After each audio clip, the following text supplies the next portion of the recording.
Hi, இன்னைக்கு நம்ம பார்லர்ல வந்து ரொம்ப சின்சியரா வேலை பார்த்துட்டு இருக்காங்க. என்னதான் அப்படி வேலை பார்க்குறாங்கன்னு உங்களுக்கு நான் காமிக்கிறேன் வாங்க. அம்மா என்னம்மா பயங்கரமா வேலை பார்க்குறீங்க? இந்த பாருங்க, எப்படி வேலை பார்க்குறாளுங்கன்னு பாருங்க. நான் அப்படியே மிரண்டு போயிட்டேன் வேலை பார்க்குற அழகை பார்த்து. என்னம்மா பண்றீங்க? யாருக்கு அசைன்மெண்ட்? இந்த பொண்ணு காலேஜ் படிச்சுட்டு இருக்கா. ஸோ இவளுக்கு வந்து இத்தனை பேர் அசைன்மெண்ட் எழுதுறாங்க. அங்க கஸ்டமர் வந்து அவ்வளவு பேர் உட்காந்துட்டு இருக்காங்க, அசைன்மெண்ட் எழுதிட்டு இருக்காளுங்க. இங்க என்ன வேலை நடக்குதுன்னு பாருங்க. நான் வேலை அங்கெல்லாம் பால்ஸ் எல்லாம் போட சொல்லுங்கம்மா அப்படின்னு சொன்னா எல்லாம் உட்காந்து அசைன்மெண்ட் எழுதிட்டு இருக்காங்க சின்சியரா. நீ என்னம்மா டிகிரி படிக்கிற?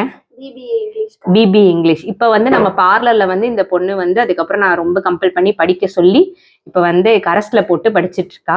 அதுக்கடுத்து இவளை நான் புஷ் பண்ணிட்டு இருக்கேன், கண்டிப்பா நீ படிச்சே ஆகணும்ட்டு. போட மாட்டேன்னு சொன்னா இப்ப நான் படிக்க சொல்லிட்டு இருக்கேன். அவ படிச்சுட்டா. அவங்கெல்லாம் டபுள் டிகிரி வாங்கினவங்க. இவங்க வந்து டபுள் டிகிரிக்கு வந்து மேரேஜ் ஆயிட்டு தான் அடுத்த டிகிரி படிப்பாங்களாம். ஒரு டிகிரி பத்தாதான், கல்யாணம் பண்ற பையன் தான் செலவு பண்ணணுமா? எப்படியெல்லாம் யோசிக்கிறாளுங்க.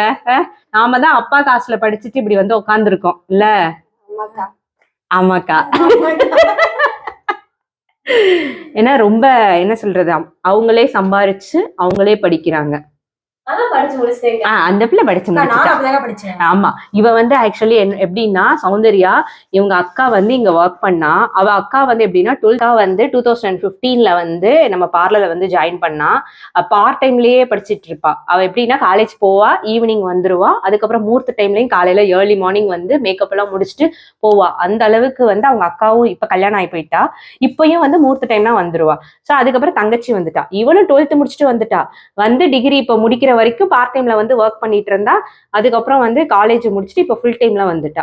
அடுத்து செகண்ட் டிகிரி வந்து கல்யாணம் ஆனப்புறம் தான் போடுவேன்னு நிக்கிறா. அவ வந்து படிச்சது எல்லாமே அவ சொந்த சம்பாத்தியத்துல படிச்சா. சோ இந்த பொண்ணும் வந்து இப்ப சம்பாரிச்சு படிச்சுட்டு இருக்கா. ஆமா, இப்ப எல்லாருமே அப்படிதான். ஏன்னா படிப்பு ரொம்ப முக்கியம், வேலையோட மட்டும் நம்ம இருந்துடக்கூடாது. ஸோ எஜுகேஷன் இஸ் ரொம்ப இம்பார்ட்டன்ட். அதனால வந்து இங்க இருக்கவங்க எல்லாருமே கம்பல்சரி வந்து 10th முடிச்சுட்டு வந்தாலும் சரி, 10th வந்து ஒரு 18 வயசுல இருக்கிறவங்க தான் இங்க எல்லாருமே ஒர்க் பண்றாங்க.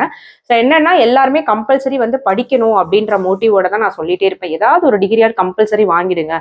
பை ஃபியூச்சர் நீங்க மேரேஜ் ஆகி போறீங்க அப்படின்னா அது உங்களுக்கு கண்டிப்பா கை கொடுக்கும் அப்படின்றனால ஸோ எல்லாரையும் நான் படிக்க சொல்லி புஷ் பண்ணிக்கிட்டே இருக்கேன். இவ படிக்கவே மாட்டேன்னா இவளை காலில இருந்து நான் திட்டிட்டு இருக்கேன், கண்டிப்பா போடணும் ஒரு டிகிரி அப்படின்ட்டு.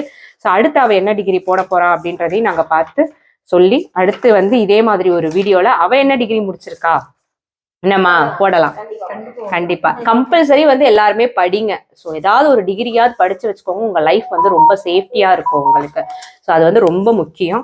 ஸோ அடுத்து நம்ம வந்து கொஞ்சம் கஸ்டமரே கவனிக்கலாம், சைட் பை சைட்ல எழுதிக்கோங்க. ஆமா சரியா? ஓகே, இந்த வீடியோ உங்களுக்கு ரொம்ப பிடிச்சிருக்குன்னு நினைக்கிறேன். மறக்காம கமெண்ட் பண்ணுங்க. இது மாதிரி நிறைய வீடியோஸ்க்கு நம்ம சேனலை மறக்காம சப்ஸ்கிரைப் பண்ணுங்க. Okay, bye by.